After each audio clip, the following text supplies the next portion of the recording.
The message arrived on a quiet Tuesday morning at the United Earth Embassy in New York. It came through all channels at once: quantum communications, traditional radio waves, and even as a physical letter delivered by what looked like a floating silver sphere. The sphere had simply appeared in the embassy's main lobby, dropped its envelope, and vanished. Ambassador James Walker stood at his office window, holding the three identical messages in his hands. Each one said the same thing. Humanity had been summoned to the Galactic Council. 50 years, he muttered, looking at the gleaming skyline of New York, where flying cars wove between the towering skyscrapers. 50 years since we first left Earth's atmosphere with our own FTL drive, and now they finally notice us. The room's eye assistant spoke up.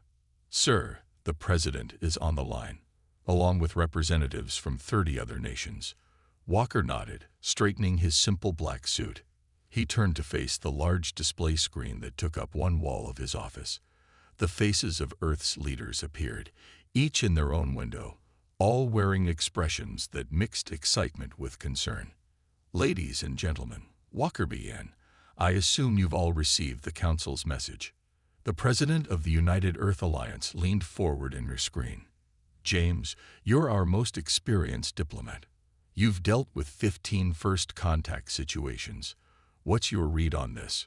Walker picked up the silver envelope, turning it over in his hands. The material felt both warm and cool at the same time. Alien technology that humanity hadn't quite mastered yet. "They're not happy," he said simply. "Not happy?" someone asked. "Why would they be unhappy? We haven't done anything to them." "Exactly," Walker replied.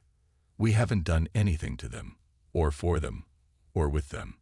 We developed our own FTL drive without their help. We've colonized 12 planets without their permission. We've made peaceful contact with 6 non-council species without their oversight." He paused, letting that sink in. In their eyes, we're the unruly children who grew up without proper supervision. The Chinese premier's face showed understanding. "They expected us to stay in our solar system for another few centuries, didn't they?" Walker nodded. "The average species takes 300 years after discovering spaceflight to develop FTL technology. We did it in 20. They expect new species to make contact with the Council first, to ask for guidance and technology. We just went out and did everything ourselves." There was a moment of silence as Earth's leaders processed this. The President finally spoke again. "The message says they're offering us integration into the galactic community. What does that really mean?" Walker had read between the lines of the flowery diplomatic language in the Council's message. "They want to assess us, judge us, decide if we're ready for true membership in their community." His voice carried a hint of steel. "They want to put us in our place." The room erupted in protests and angry comments, but Walker held up his hand. "This is actually an opportunity," he said calmly. "They've revealed their biggest weakness, their own arrogance. They think they know exactly what they're dealing with when they look at humanity." The President nodded slowly. "And they don't." "No," Walker smiled slightly. "They really don't." The meeting concluded with a unanimous decision. Walker would represent humanity at the Galactic Council. He had 2 weeks to prepare for the journey to the Council station, which orbited a neutron star 50,000 light-years from Earth. As the screens went dark, Walker turned back to his window. The silver envelope caught the sunlight, throwing rainbow patterns on the wall. Humanity had spent 50 years proving they could thrive in space without the Council's help or permission. Now they would prove they could thrive despite the Council's interference. "Send a message to my staff," he told the AI. "Tell them to gather everything we know about the Council species, their histories, their weaknesses, their grudges." He smiled again. "It's time humanity introduced ourselves properly." The Council station hung in space like a massive silver snowflake, its crystalline arms stretching out for miles around a central hub. As Walker's ship approached, he could see hundreds of other vessels coming and going, each one more strange than the last. Some looked like giant sea creatures made of metal, others like floating cities of light. Human vessel. A bored voice came through the communication system. Proceed to docking bay 47B. Try not to damage anything with your primitive maneuvering systems. Walker sat quietly in his captain's chair, watching his human crew handle the ship with perfect precision. They guided the vessel into the massive docking bay without a single course correction, a feat that made several nearby alien ships' crews stare in surprise. "Thank you for your concern," Walker replied politely. "Though I notice we managed the dock in half the time of the ship ahead of us." There was no response from traffic control. The walkway to the council chamber was designed to make visitors feel small. It stretched for nearly a mile, with towering statues of the founding council races looking down at everyone who passed. Walker noticed something interesting. The newer the species, the smaller their statue. He made a mental note of this as they walked. Ambassador Walker, a tall, thin alien with silvery skin, approached. "I am Guide Stone. I have been assigned to escort you to the chamber." The alien's tone made it clear this was a duty far beneath their status. Walker smiled warmly. "Thank you, Guide Stone. I appreciate the council assigning someone so senior to assist us." He watched with hidden amusement as the alien's silvery skin flickered in surprise. Walker had clearly done his homework about their rank markings. The great chamber itself was a massive dome that could hold thousands. Species from across the galaxy filled the seats, their conversations creating a buzz of different languages and sounds. Walker noted how they were arranged. The oldest species nearest the central platform, the newer ones far back. His own seat was in the very last row.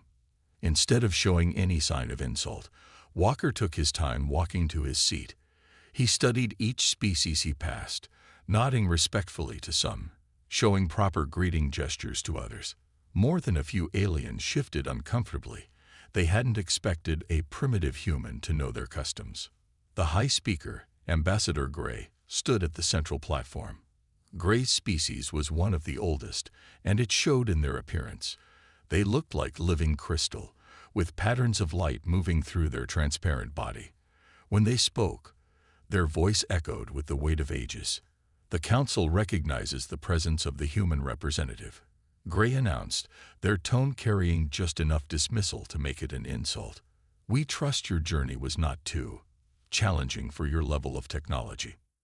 Several species laughed, the sound ranging from clicks to rumbles. Walker simply smiled and stood. "Thank you, High Speaker," he replied, his voice carrying clearly through the chamber. "Our journey took only 3 days. I understand that's a new record for the Earth Council route. The previous record was 5 days, held by the honored Crystalline Fleet." He nodded respectfully to Gray's own species. The laughter stopped abruptly. Walker sat down, still smiling pleasantly, while whispers spread through the chamber. He had just casually revealed that human ships were faster than those of one of the oldest species in the galaxy. High Speaker Gray's crystalline form flickered with barely contained annoyance. "Yes. Well, we shall proceed with today's agenda. The Council has gathered to assess the readiness of humanity for potential future consideration of provisional membership."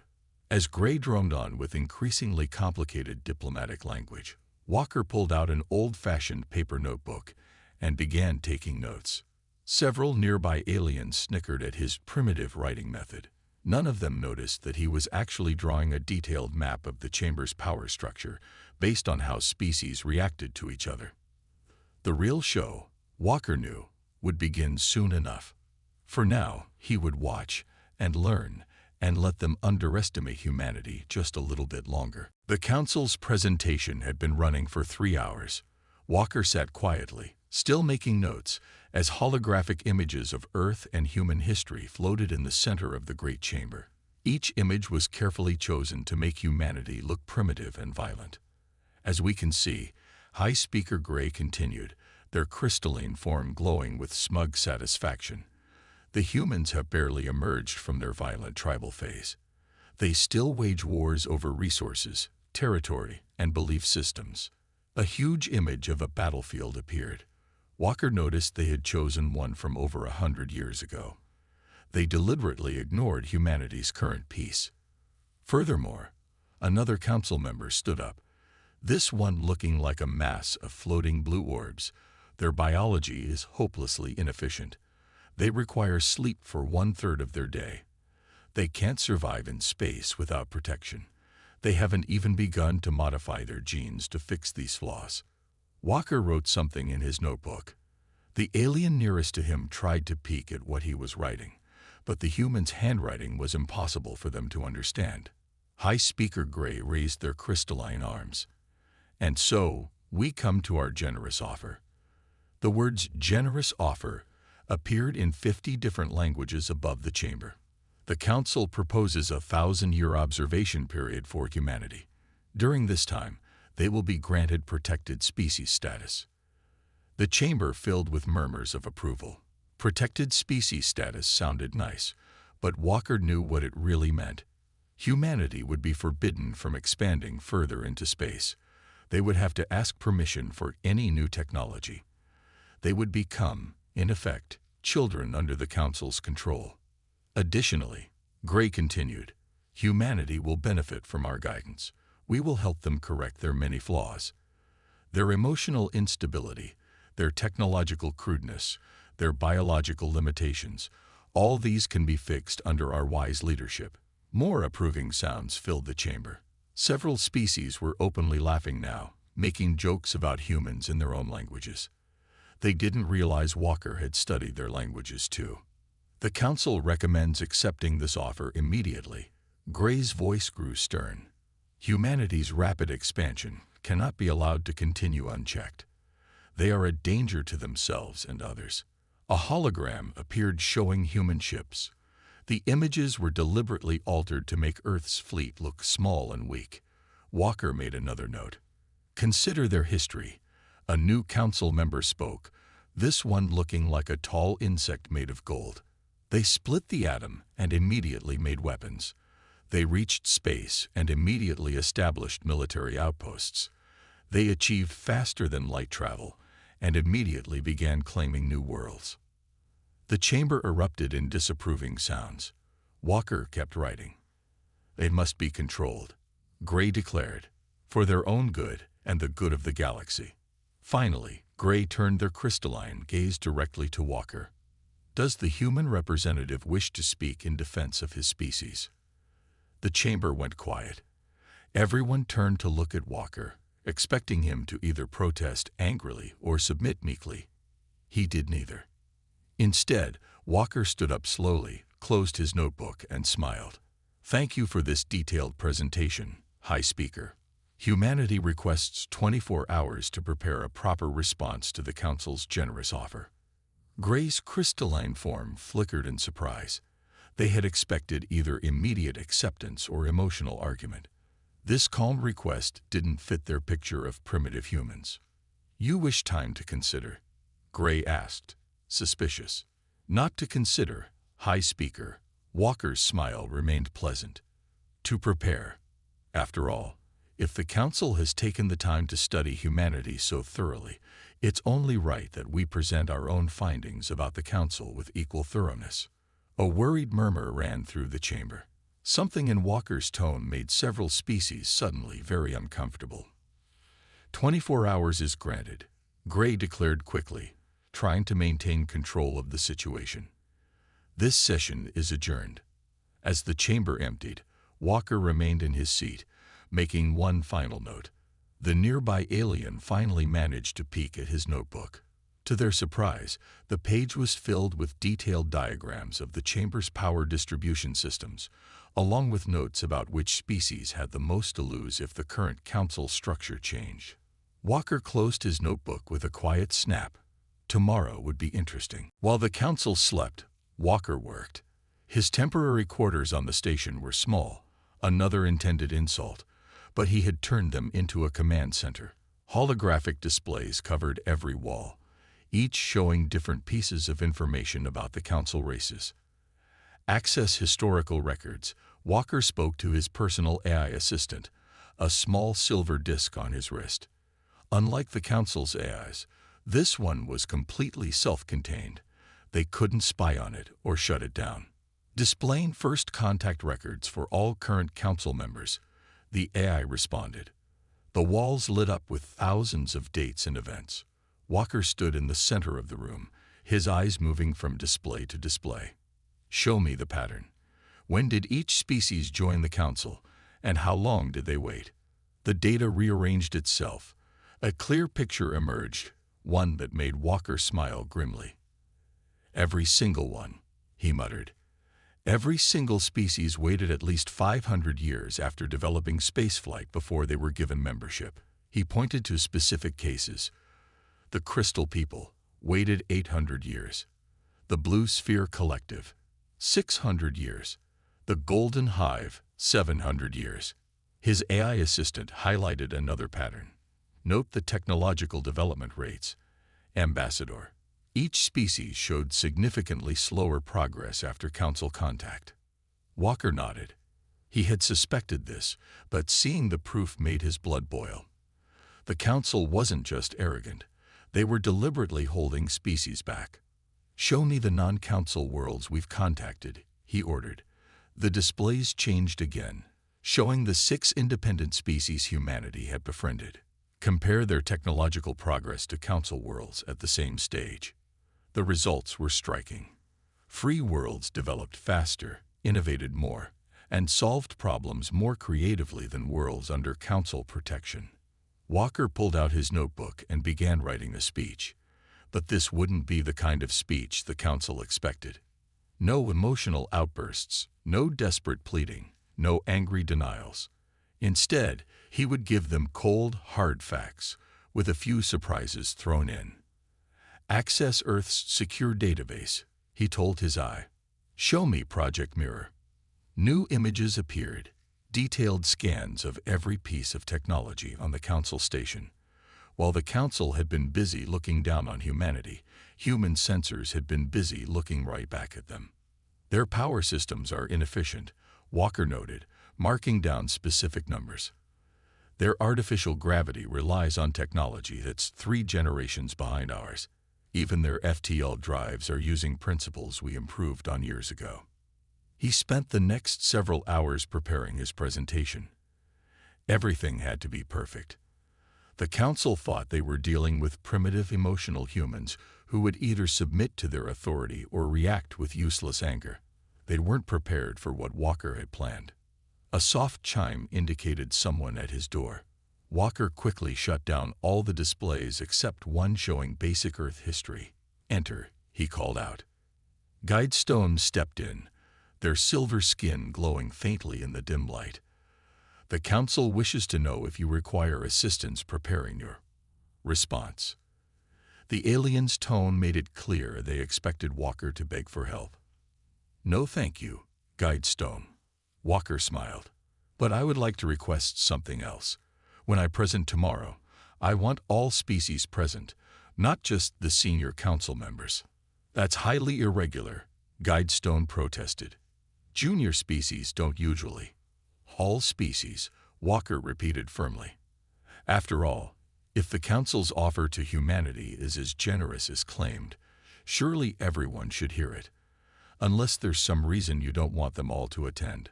Guidestone's skin flickered with uncertainty. I will convey your request. After the alien left, Walker returned to his preparations. The council had spent centuries keeping species divided, controlled, and dependent. Tomorrow, they would learn why that had been a mistake. Display the final statistics, he told his eye. The walls filled with numbers that would shock the council to its core. Walker allowed himself a small smile. Sometimes the best diplomatic weapon was simply the truth. The great chamber was packed. Every species in the galaxy had sent representatives, filling even the highest seats near the ceiling. Walker stood at the center platform, a place usually reserved for council members only. He had insisted on this position, and something in his calm confidence had made them agree. High Speaker Gray's crystalline form towered over him. The human representative may now respond to our generous offer of protection. Walker smiled and pressed a small button on his wrist device. The chamber's lights dimmed slightly as he took control of the holographic systems. First, Walker began, his voice clear and steady. "I want to thank the Council for their honesty yesterday. It was very enlightening." He paused, letting his words sink in. "They showed us exactly what they think of humanity. And now, I would like to show them what they failed to see about us." The central hologram came to life, showing Earth's first FTL ship. 50 years ago, we achieved faster-than-light travel. The Council noted this achievement, but they missed something important. The image split, showing two diagrams side by side. On the left is our first FTL drive. On the right is the current standard Council design. Murmurs spread through the chamber as the aliens studied the images. Walker continued, "Our very first drive was already more efficient than the current Council standard. We didn't know it at the time. We had nothing to compare it to. We just kept improving it because that's what humans do." High Speaker Gray shifted uncomfortably. "This comparison is irrelevant, Toe." "With respect, High Speaker," Walker cut in smoothly, "everything I'm about to show is relevant." He changed the display again. The Council spoke of our biological weaknesses, how we need sleep, how we can't survive in space without protection. But they never asked why we haven't fixed these things. New images appeared: human cities underwater, human colonies in space, human settlements on harsh planets. We don't fix our biological flaws because they're not flaws at all. We adapt our environment instead of changing ourselves. Every challenge makes us more innovative. The display changed again, showing medical technology. The Council thinks we need genetic engineering to improve. Meanwhile, we've developed medical nanobots that can repair any injury without changing who we are. Several Council species have been secretly buying this technology from us. That caused an uproar. Several older species looked distinctly uncomfortable as younger ones turned to stare at them. But the most interesting thing, Walker's voice cut through the noise, is what we found in the Council's own records. The hologram showed a graph. This charts the technological progress of every species before and after Council contact. Notice anything strange? The chamber went silent as the pattern became clear. Every species showed dramatically slower progress after joining the Council. The Council's protection is actually suppression, Walker stated flatly. They hold species back. They control their development. They create dependency. He looked directly at High Speaker Gray. And they've been doing it for thousands of years. Gray's crystalline form flashed with angry colors.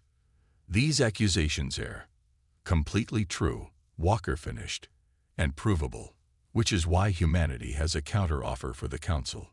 The tension in the chamber could have been cut with a knife. Walker changed the display one final time, showing a new organization chart. Humanity proposes a restructuring of the Council. Equal representation for all species, shared technology, free development. He smiled. Or, if the current Council prefers, humanity will simply form a new alliance. We already have agreements with 6 non-Council worlds.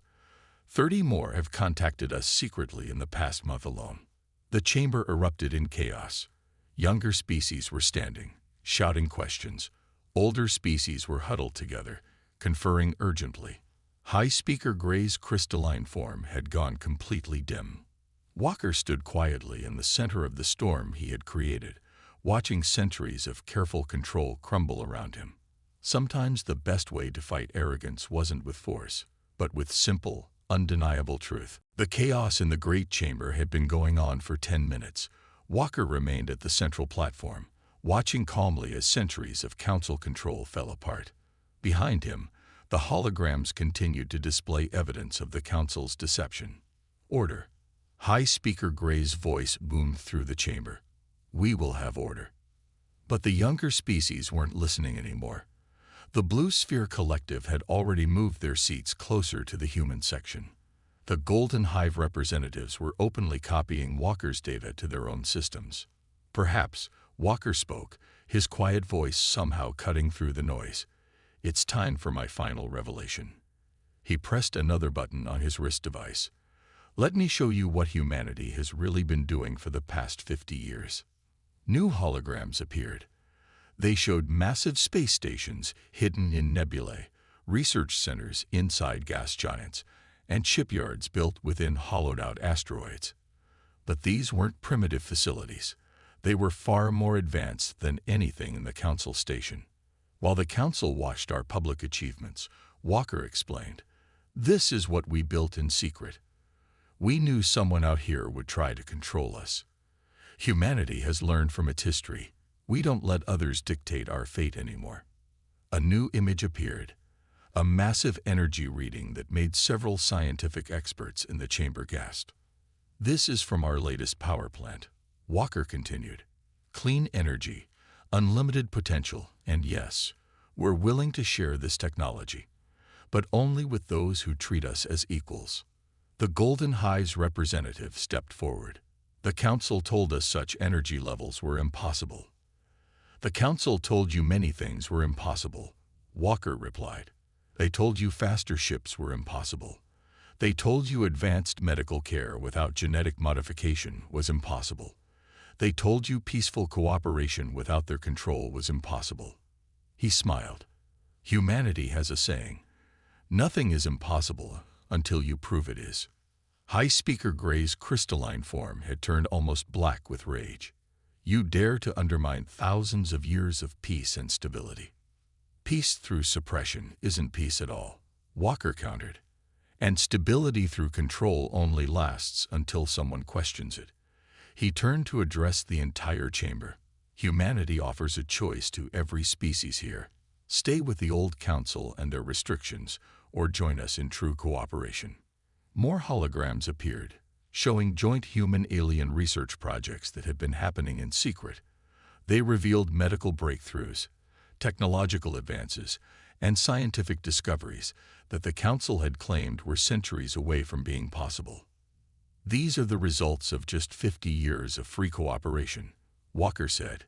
"Imagine what we could all achieve in 100 years, in 1,000, without artificial limits, without being held back, without being told to wait our turn."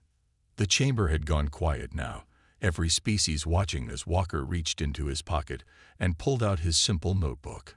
"In here, I have the names of 42 species who have already expressed interest in forming a new alliance, one based on equality, not control, on cooperation, not submission."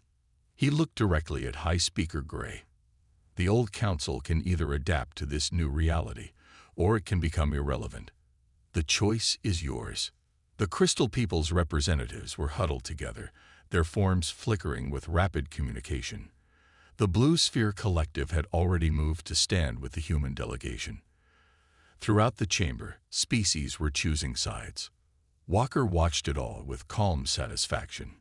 He had just redrawn the power map of the galaxy, and he had done it without firing a single shot. The Council's greatest mistake hadn't been underestimating humanity's technology. It had been underestimating humanity's ability to work with others as equals. As the old power structure crumbled around him, Walker opened his notebook one last time. On the final page, he wrote a single word: "Begin." 3 hours after Walker's presentation, the great chamber had transformed. The rigid seating arrangement was gone. Species now gathered in clusters based on their choices rather than their age. More than half had already signed Walker's proposed alliance treaty. High Speaker Gray stood alone at the Council's platform, their crystalline form dim and fractured. "You cannot simply destroy thousands of years of tradition in a single day." "We didn't destroy anything," Walker replied calmly. "We just showed everyone the truth. They made their own choices." The chamber's main doors opened, and more representatives flooded in. These were from the independent worlds Walker had mentioned, species that had refused Council membership. They moved with confidence, nodding to Walker as they passed. "Ambassador Walker," one of them called out, "a being made of swirling golden mist. The outer colonies have voted. All 23 worlds will join the new alliance." Gray's form flickered violently. "This is a mistake. Without the Council's guidance, without our control." "That's exactly why this is happening," Walker cut in. "You still don't understand. Control isn't leadership. Suppression isn't guidance. He turned to address the whole chamber again. Every species here has something unique to offer. The Council's mistake was trying to make everyone follow the same path. The Blue Sphere Collective's representative floated forward. We have examined the human medical technology. It's beyond anything the Council allowed us to develop, and they're willing to share it freely. Not just share it, Walker added. We want to work together to improve it. Every species sees problems differently. Imagine what we can achieve if we combine our perspectives instead of following just one way of thinking. More representatives stood to speak. The Golden Hive showed energy technology that developed in secret. The Mist Beings revealed advances in space travel. One by one, species that had been quietly innovating against Council rules shared their discoveries. Gray's crystalline form had shrunk to half its normal size. The Council offers humanity one final chance. Accept our authority now, or what? Walker asked quietly. Will you use force? That would prove everything we've said about you. Will you try to cut us off from trade? Half your members have already joined us. Face reality. High Speaker. The age of Council control is over. He walked to the center of the chamber, where a new hologram appeared. It showed a space station unlike anything the aliens had seen before, a massive structure that seemed to flow and shift like water. This is Convergence Station, Walker announced. Built by humans, but designed with input from all our allies. It will be the headquarters of the new Galactic Alliance, a place where species work together as equals. He smiled. And yes, the Council is welcome to join, as equals, not rulers. The chamber erupted in approving sounds. Even some of the older species were nodding now, seeing the inevitable change coming. Gray made one last attempt. You'll regret this. Without our guidance, the galaxy will thrive. Walker finished. Change is coming, High Speaker. You can be part of it, or you can watch it happen without you. He turned and walked toward the chamber's exit. Representatives from dozens of species fell in behind him, a physical demonstration of the power shift that had just occurred. As they walked, Walker's AI assistant quietly recorded the final tally. 87 species had joined the new alliance in just 3 hours. At the door, Walker paused and looked back at the great chamber one last time. The massive statues of the Council races seemed smaller somehow, less imposing. A new age was beginning, one of cooperation instead of control, of innovation instead of suppression. Send a message to Earth, he told his eye. Tell them Operation Starbridge is complete. The galaxy is open to us all now. Behind him, the sound of celebration echoed through the station as centuries of barriers finally came down. Humanity hadn't just survived first contact with the galactic community. They had transformed it.